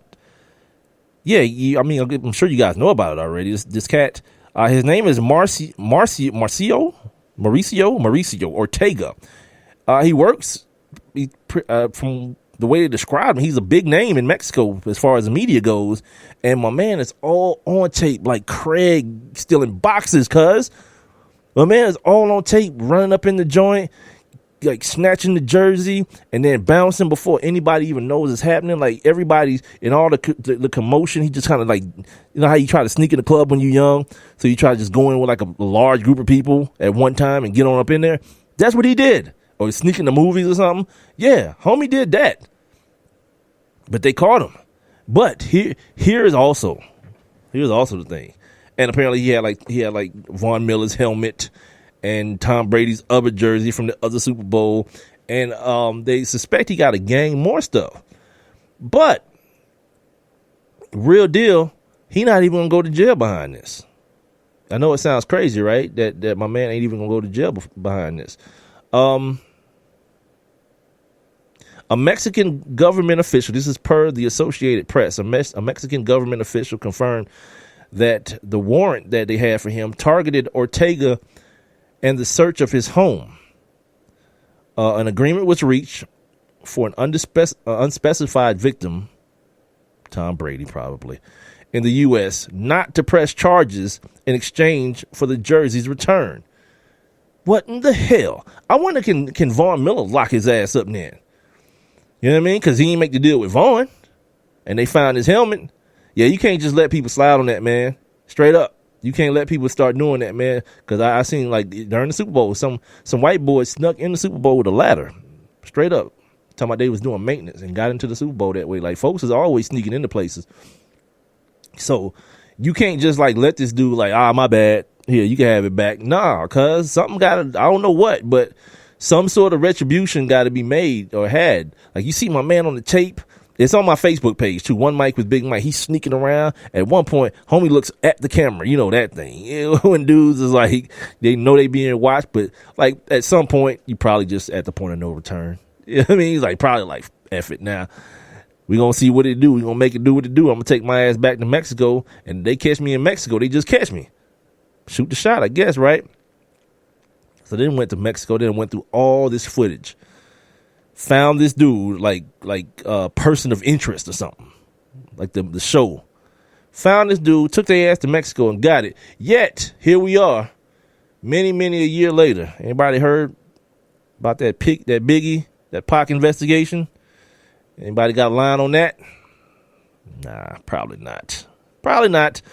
Other things happening. Cam Newton's having shoulder surgery. His rotator cuff is effed up. He broke it. He messed it up last year in a game against the Chargers, and they say he'll be back for training camp or preseason games, I should say. He should be back to playing some preseason games. But like you starting to see, man, dudes, even Cam, you know, those hits, man, they add up, and it starts breaking you down. And you start seeing a decline. Like last year, we saw a decline in the performance, and like that was inevitable, of course, because the year before that he was the league MVP. You know, tore the damn league up, so there was going to be a decline of some sort. But you know, it looked different last year, and for a guy who already suffers throwing the football accurately, trusting his arm as much as he does. It's going to be interesting to me to see how he comes back off of this ACL surgery, because he don't have guys. The other thing about his receiving core, they're big dudes, but they're dudes that don't really get separation. They're not fast guys. Kelvin Benjamin and Devin Funches and Teddy Ginn's gone now. Teddy Ginn's is somewhere else now. You know what I'm saying? So and they got the other little kid, of course, Greg Olsen. These aren't separation run past you guys, margin of error dudes in that respect. They're like post up big body guys. So maybe not needing as much accuracy, but still accuracy is going to be needed. And we'll see what Cam's situation is coming off of this shoulder surgery. Here's something that's whack as hell to me. Like, I can't stand, especially in the NFL, man. And I'm not the dude to really be talking about people's money and whatnot, but like $1 million is a lot of money, dude. $1 million is a lot of money. You know what I'm saying? Especially when you work in an environment and for an organization where that's not going to keep paying you that $1 million. It's not like he's like a hedge fund guy. By the way, speaking of hedge fund guys, I started watching Billions. That's quality TV, man. That's quality TV. Billions. Dude, it comes on with a broad putting out a cigarette on my man Rudy from the Hostage movie with Samuel L. Jackson. Putting out a cigarette on his chest, then cocking over him and peeing on him. That's how the show starts. Yeah, that's some quality television going on there, boy. not just because of that, but like I don't have no sick fetish. But like when Wolf of Wall Street came on, and it was like this dude either blowing or inhaling cocaine, I don't know which one, out of this chick's booty hole. Like, all right, the movie can't be bad. Now, if that's how it started, it can't be bad, and it wasn't. It was awesome. No, this kid Tony Jefferson. He chose the team he was going to play on. It was between the Jets and the Browns, which, of course, you always going to want to look for the third team, right? Who is the third team? Those are my two. And the third team was the Ravens, the better team of the three. But he says he chose the Ravens based on how he looked in the uniform on Madden. And you would say to yourself, well, I mean, all things being equal, yeah, maybe, yeah, you take the ride to the team that seems to be in the best position at this time. You know what I mean? But hell no. They was gonna pay that dude not just $1 million more. So I'm sorry, I'm saying that wrong. $1 million per year more. So I think his deal is 4 years. That dude left a possible, because it's the NFL, a possible 4 years, $4 million on the table because he looked better in the black on black uniforms, which they won't wear but a few times while you there. He looked better in the black on black uniforms with Baltimore. Like, people need guidance, man. That kind of stuff. Come on, man. When you can get it, you got to get it. Because then you look back and you talk about people like I was watching Real Sports last night, and I'll get to that here in just a second. But one of the last things Brian Gumble asked about the kid Juan Dixon was that did it seem like he kept the money from his 7-year NBA career? And then David Scott, who's been a guest on this show, friend of the show, David Scott for HBO's Real Sports, was like, nah, don't seem like it. Yeah, don't seem like it, because he filed bankruptcy a little while ago. And of course, I know bankruptcy is only like, it's protection. But that means you got like hella bills though too that you ain't trying to pay, and you trying to keep your stuff. Yeah, you play NFL football. I don't see that as the place where you give up millions of dollars. Like LeBron them can do it, because regardless of what happens, at least they whatever money they did sign for, they get all of it. This dude can get cut next year and the club be on the hook for like, some type of punk ass like remainder of his signing bonus or something. They gotta do better, man. I mean, just gotta do better. I know that's his money and his family, and he can do what he wants to, but it's $1 million. You know what I mean? That's $1 million a year for 4, which equals $4 million. But shout out to the dude that can do that. Have you guys been paying attention to this Aaron Hernandez? Like, Aaron Hernandez is on trial right now. I know it's not catching a whole lot of rhythm on like TV and all that kind of stuff. And that's probably just because the NFL is like, look, man, don't cover this too hard. The dude's already in jail, but it's wild as hell, dude. Like, like this dude is a real ass murderer. Like, it ain't like, oh, you know, heat of the moment, I killed my man, the dude he's doing time for now. Nah, dude. Nah, this dude got like, apparently he got multiple bodies on it. I'm gonna come back on Friday with the whole shebang because I want to read all of it, man. All that's going on in this court, because the thing I saw today, the dude he shot in the eye, that dude was like, I was plotting to come back and kill this dude later on. I was like, man, what kind of... And I bring it up because, like, when I'm talking about dudes, like, striking while they're hot and taking advantage of the opportunities, like, this is the ultimate. This is the penultimate of what the hell, B? But, again, I can't count that dude money, man. I can't count his money. And finally hear from the NFL. And, yeah, I got a couple more things I want to get out of here. So we'll take a break after I do this. Finally from the NFL, they're thinking about, I don't know, relaxing the celebration thingamajiggy, the celebration penalties, which I don't totally understand what we're talking about here. And I'm going to make the assumption that many people don't understand what the hell they're talking about. So what the plan is to introduce an instructional video.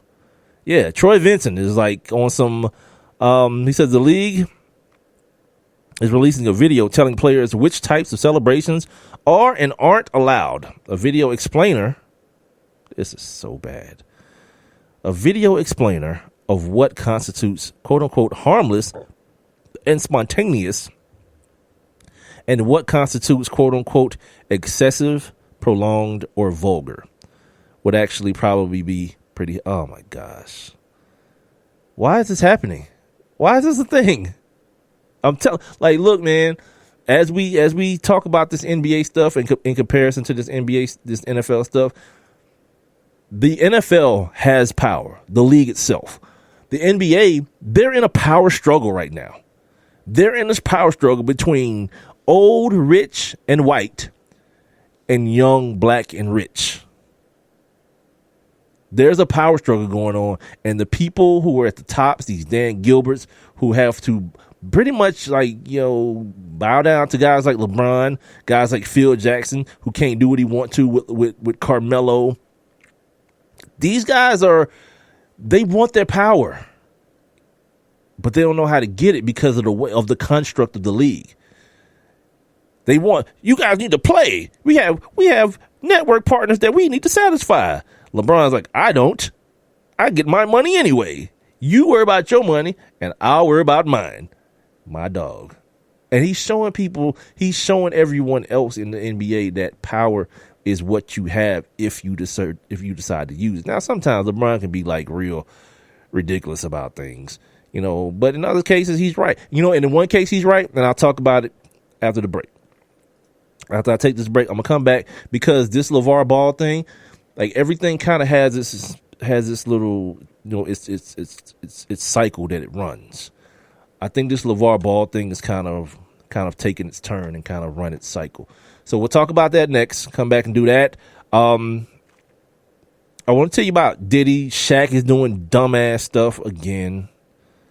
And I keep forgetting to give you guys the hashtag put it on the poll questions. I'll do it right now.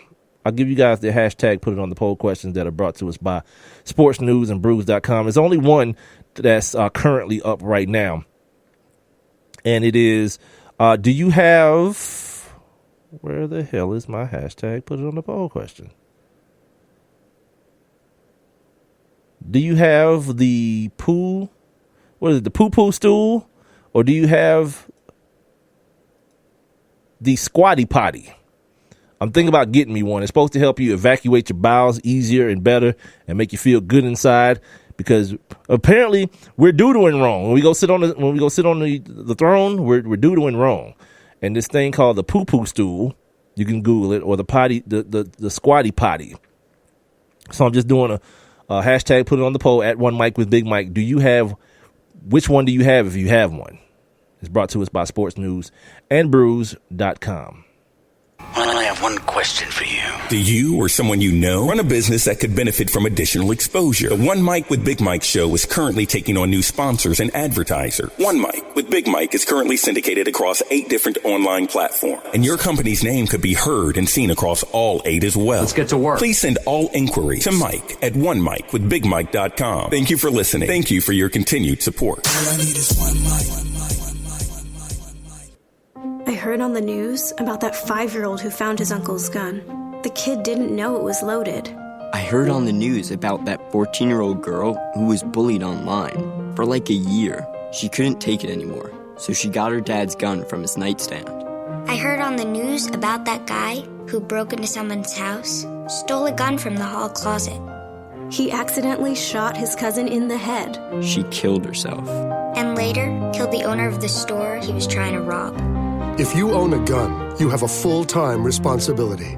When you aren't using it, be sure it can't get into the hands of curious children, troubled teenagers, a thief, or anyone else who might misuse it.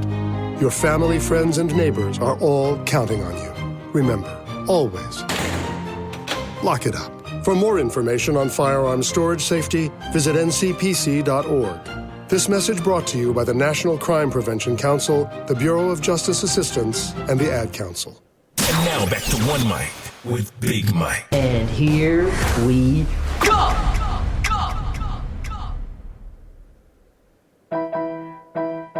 Hump day! All right. We are on over that hump. It is also a Woman Crush Wednesday here on the One Mic with Big Mike show. We do it each and every Wednesday. This week's Woman Crush Wednesday is at Patrice, P-A-R-T-R-E-C-E-B, Patrice B. So you guys take care of that. Do whatever you got to do, whatever you want to do. It's a photo of her on my Facebook page, One Mic with Big Mike. You can also check out the live streaming video there while you're there. Make sure when you go to the page, you hit it with a like as well. Somebody liked my page from a prayer group or something today. I was like, that's awkward. I don't know what to do with that, you know. Like I have no necessarily use for it, but cool. You know, it gets my numbers up, so I guess I can't be begging and choosing, I guess is how they say it. So before I went to break, I started talking about I was actually talking about the poo-poo stool and the squatty potty, but I also said that I think this LeVar Ball thing, it's starting to run its course, and I don't know what the next evolution of it will be. Because I mentioned the other day, he kind of went into a different realm. He started talking about people's families and people's kids. And one of those people was LeBron James.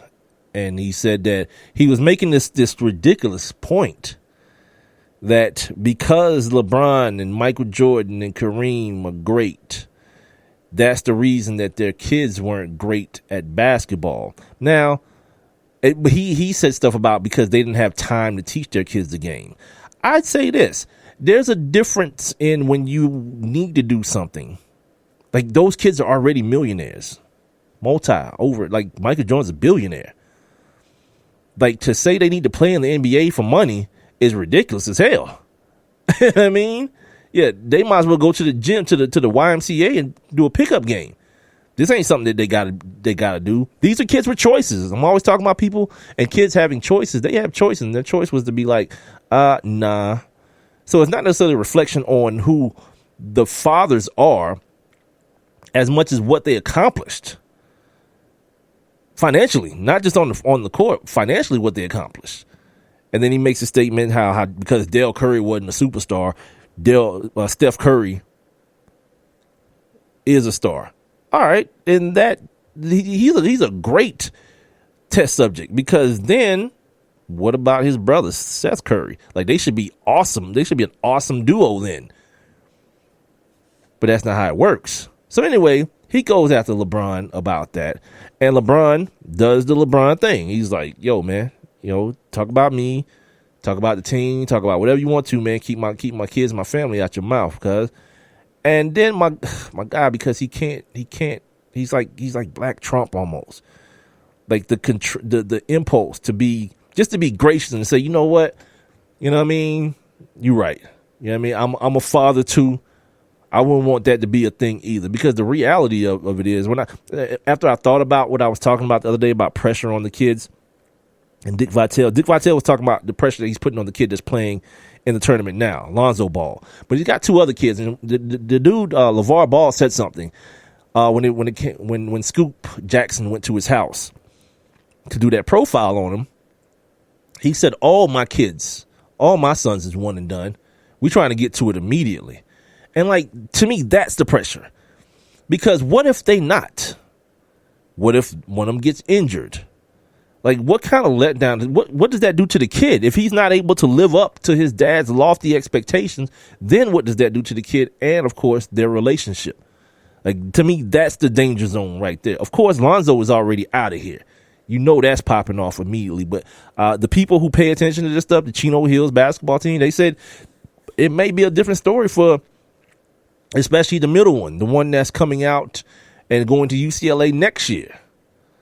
It may be a little bit different story. He's not the same type of ball player as his brother. And for that type of pressure to be on the kid, that's like, again, I'm not telling nobody what to do and how to parent their kids and everything, but I can see that point. So anyway, instead of my man just being gracious and seeing where LeBron's coming from, nah. He's that old dude who still think he got to be the baddest dude everywhere he go. He got clapped back at everything. So he comes back at the homie, at LeBron, like he's on some like, what did I say? I ain't say nothing. His quote is, I gave my opinion on what I felt about no superstars kids really being superstars, and the fact that they have to live up to their parents or their fathers or whatever. I have yet to see one. I've been around 50 years. Have you seen one where the superstar's son is just as good or better than him? I said superstar. I ain't saying just a regular player. I'm talking about a guy who we picture as an icon. Dr. J and Allen Iverson or LeBron James. If somebody asks me a question, I'm going to give them an answer. That dude is going to be his, because now the tide is turning. It's turning from him being this doting father and the supportive dad to just being an asshole, to just being a straight jerk now. You know what I mean? Like the whole stuff. And when he got off on like what's his name? Lonzo is better than Steph. I can beat Michael Jordan. Like, it's like, it's your drunk ass uncle. Shut up, you know. But then like he started talking about, like, the word he used was whack. They gonna be whack. It's what he said about LeBron's like two kids. You know what I mean? It's like, what part of the game is that, my man? You know what I mean? And then the part that I didn't read, you can hear the audio of it if you just Google it, where he was like, or else what? Like he's trying to challenge this dude to a fight. Or else what? Come on, B. What part of the game? Like, they asked a question about this dude and how he may influence the way his son is drafted. And I was like, ain't nobody studying that. This dude is a talent, man. He's a mad talent. But the reality is, from the looks of this draft, the draft itself is talented from the little bit that I'm picking up in bits and pieces. And I can see people not wanting to deal with that crap. You know what I mean? Like, this dude feeling like his sons need to be all around him at all times. This is why he made that statement about the Lakers and all his sons is going to UCLA, because they got to be right there where he can get to them at all times. The day his sons, one of them, is released or traded or whatever, yeah, that's the day that I'm going to be paying attention. You know what I mean? That's the day I'm going to be paying attention, because he is that, what they call him, helicopter dads. He's always there hovering, man. And the people who made the monster, they'll kill it. These people who thought he was so funny and wild and crazy, this wild and crazy guy, yep, they'll kill the monster too. And I think it's starting to happen, because then he did that thing with LeBron. And no matter how you feel about LeBron, I think most have the consensus that this is the picturesque family man as far as the NFL or the NBA is concerned. And when that starts to happen, when you're the father, you're not even the dude, you're the father of the dude who hasn't played not near minute in the NBA, you might just have to fall back, my G. You know, you just might have to, like, you know, just calm down a second. I mentioned a little while ago watching TV last night. I haven't done this in a while. What you looking at? You know what you looking at? I was looking at Real Sports last night, one of my favorite sports shows, man. It's just chock full of off-brand, off-the-grid information. And they did a story, man, on Juan Dixon. You guys remember Juan Dixon? Years ago, maybe over a decade now. Juan Dixon played for the University of Maryland. Now, I was talking about the old ACC, right? Juan Dixon was the guy who won the championship for, was on the team and won the championship with, what's the guy's name? Not Roy Williams. Roy somebody was the coach of Maryland then. And there was a story that kept getting repeated about this cat, man, that his mom and his pops that both died of AIDS. They was living in Baltimore. He's from Baltimore, and they got caught up in like the drug epidemic, and then the drugs and the AIDS came together at that point, and they both ended up perishing. His brother, who at the time was probably 12 or something like that, ended up being the guy who, I don't know if he was his legal guardian. I don't know how that worked, but he's the guy who took care of him the whole time. He took care of him and made sure he stayed out of trouble. Juan followed in his brother's footsteps. Everything he did athletically, all that stuff, he followed in his footsteps. And then he becomes a teenager or early or young 20s, playing at Maryland. And this dude is watching TV and he's like, yo, he called his mom. It's like, yo, who's that kid that's wearing number 3? Who he look like? And his mom was like, that's your son. That's your kid. And come to find out, Juan's mom was on a break or whatever from his dad that he grew up knowing as his dad, and she had a little fling with this other cat, and pregnant. I'm still not sure from watching if he knew the whole time she was pregnant, or if he found out that this kid was his by watching TV, or if he knew he already. I couldn't decipher that because of it was a little convoluted and I couldn't understand where it was going. I might have to just watch it again. But anyway, he ends up watching this kid from afar because he knows this kid is going to go to the NBA. He's going to have a lot of money. He don't want to be that dude to like come out of the woodwork like, yo, it's me, dad, here, I'm back, I'm here or whatever. He felt awkward about it. And I can understand that. You know what I mean? I can understand the urge to want to do it, but then understand how things might come off if you do it.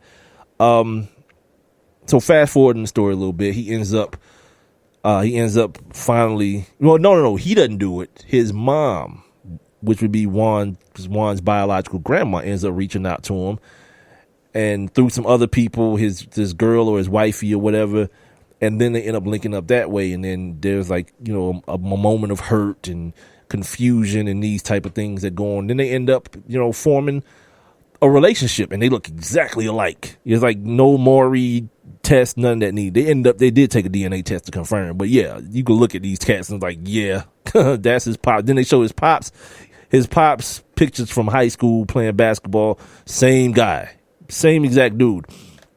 But the ironic part was that his brother, who he's so close with, he won't talk to him anymore because he now has a relationship with his biological dad. And there's a feeling that his brother is like, why did you let us struggle? Why didn't you come forward before?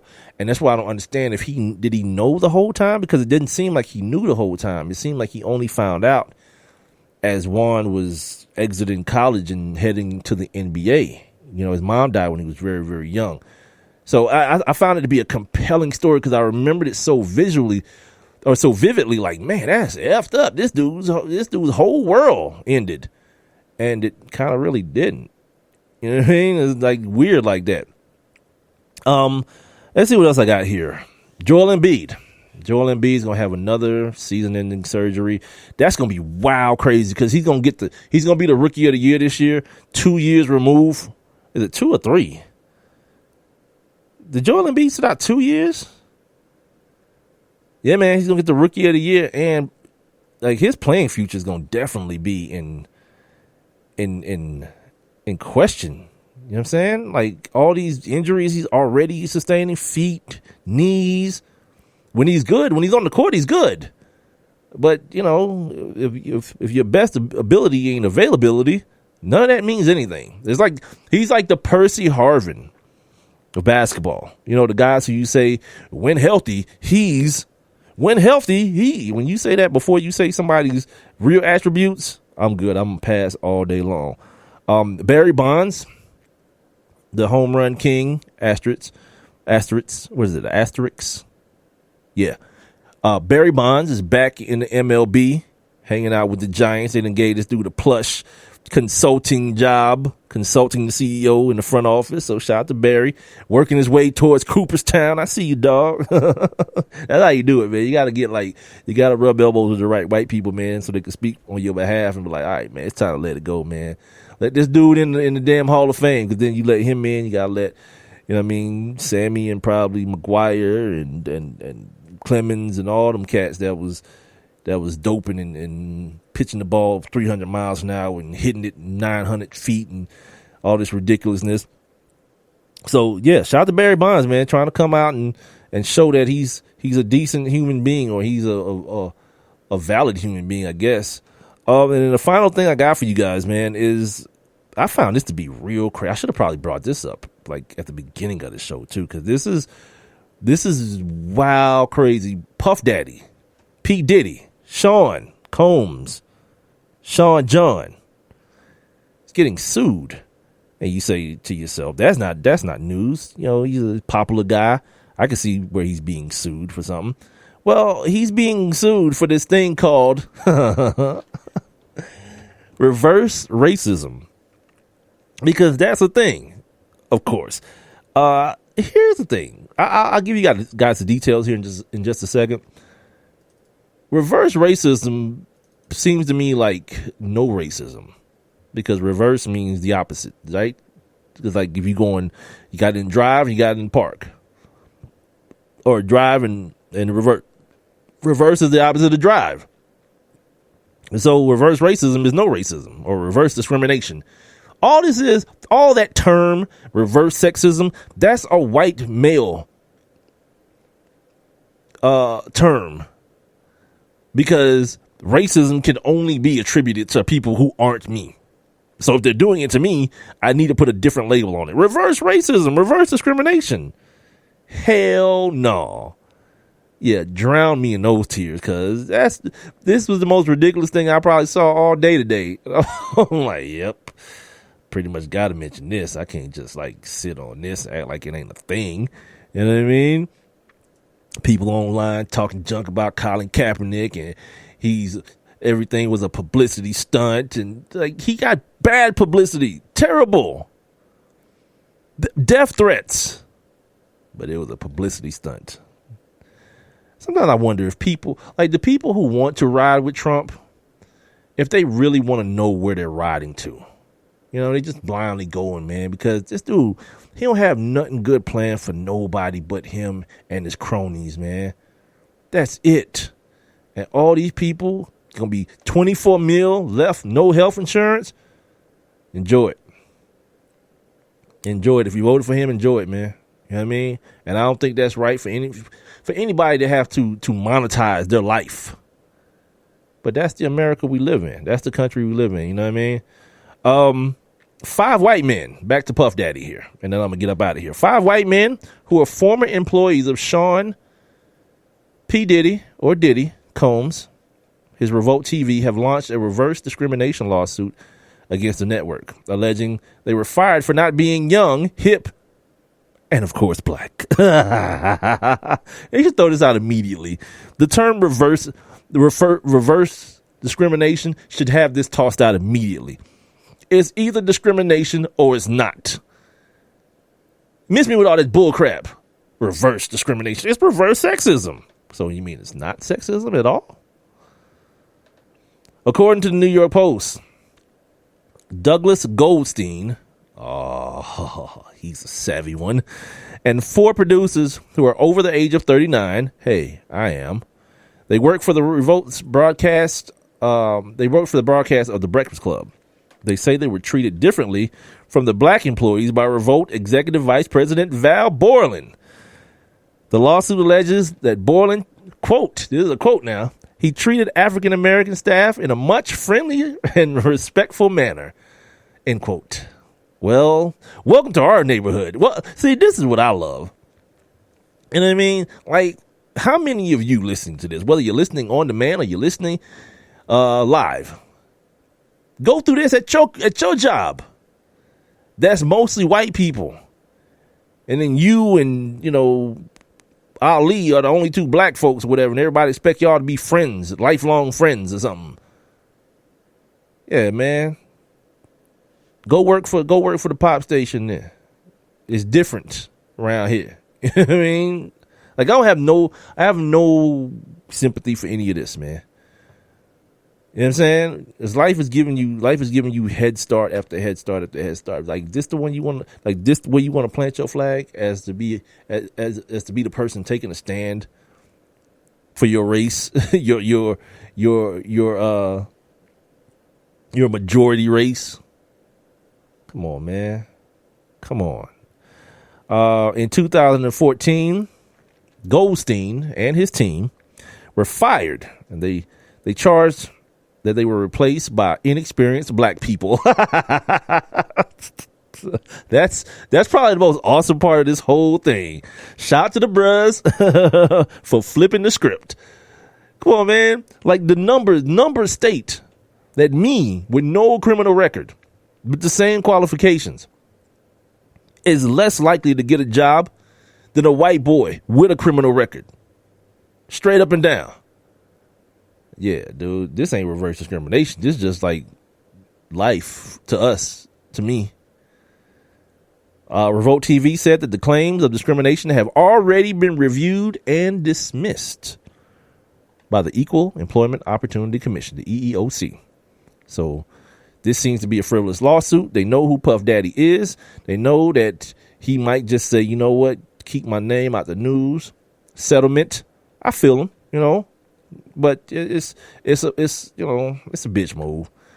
You know what I mean? Like, I don't know the story or whatever, but if that's what you're crying about, they're like, oh, they were nicer to the people who look like them. You don't say. You don't say. They were talking about like guests being late to like the Breakfast Club. Like, really? Like, so like like there's a problem because Fat Joe is late. Oh God, come on, man. I lied. That wasn't the last thing. The last thing I got for you is this Shaquille O'Neal thing, and I wasn't sure if I was going to jump out the window with this one, but I will, because there's bigger things around it. Shaquille O'Neal is on this thing now. He's the second person. I do believe Kyrie said he was making a point when he did the earth is flat thing, but I think that's still kind of like up in the air whether he was trying to make a point or whether he was being serious or not. It feels like Shaquille O'Neal is being serious about this. When you start anyway, I'll just tell you what he said. I don't know where he was when he said this. The Big Podcast with Shaq.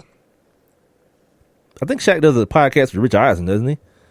Or no, John Kincaid, one of my former coworkers, with Shaq and John Kincaid.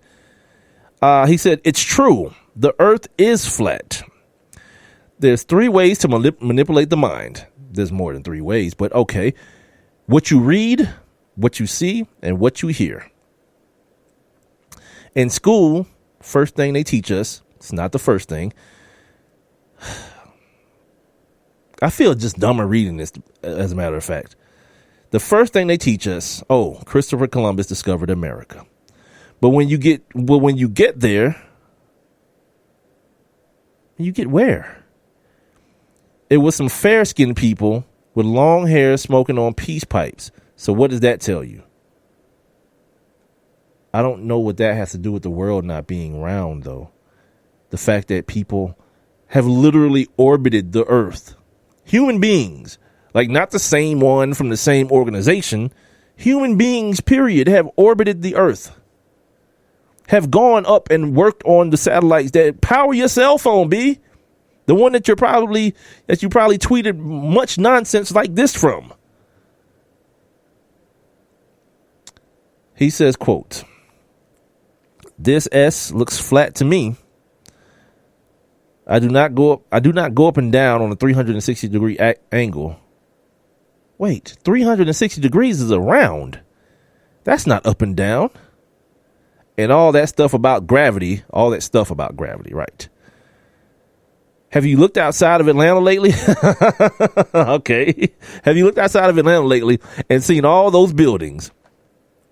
So you mean to tell me that China is under us? China is under us? It's not. The world is flat. Who man is this, man? And the problem with this is he's too visible to be that stupid.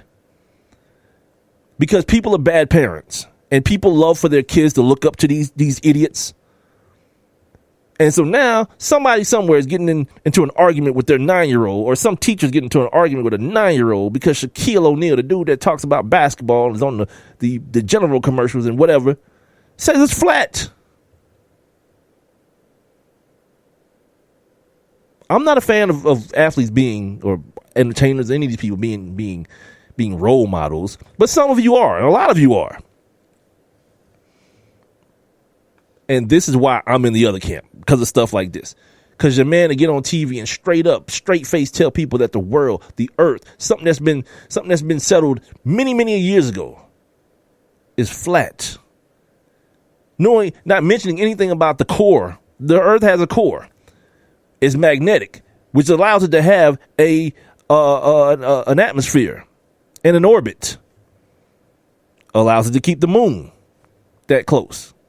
You look up at the moon, you think the moon is flat too? Y'all gotta be better, man. Like, y'all gotta, like, it ain't his fault. Like, stupid gonna be stupid. A dog gonna bark. It ain't his fault. But just understand, the people that you telling your kids are your role models and you look up to this person and you should look up to this person, just understand that he is these people. He is those people. That's going to do it, man, for the Hump Day edition of the One Mic with Big Mike show. Appreciate everybody for joining me. I'll be back on Friday for what might be the last show of the month, as a matter of fact. Your boy's celebrating a birthday. I'm not even celebrating a birthday. I'm turning 40 next week. I'm not celebrating anything. I'm a grown man, and plus, not really a lot to celebrate. You know what I mean? Like, I woke up this morning. I'm going to celebrate. I'm alive. Look, here I am. And then hopefully I'll wake up again tomorrow morning. Anyway, we'll come back on Friday. Hopefully somebody will agree to talk to me on the show so it's just not me boring the crap out of you guys. But either way, I appreciate it. Make sure you guys check out the show if you haven't, or any other show that you've missed, on Spreaker, SPREAKR.com. Sign up for your free Spreaker account and follow me there. One Mic with Big Mike. Also, Spreaker has an app for your mobile devices. The TuneIn app, the website, onemicwithbigmike.com, iTunes, iHeartRadio, Stitcher, Google Play Music, and YouTube. And make sure you like my Facebook page, One Mic with Big Mike. That's the same handle for my Twitter and Instagram as well. So make sure you follow me there as well. And until Friday, man, you guys be safe. And I will talk to you later.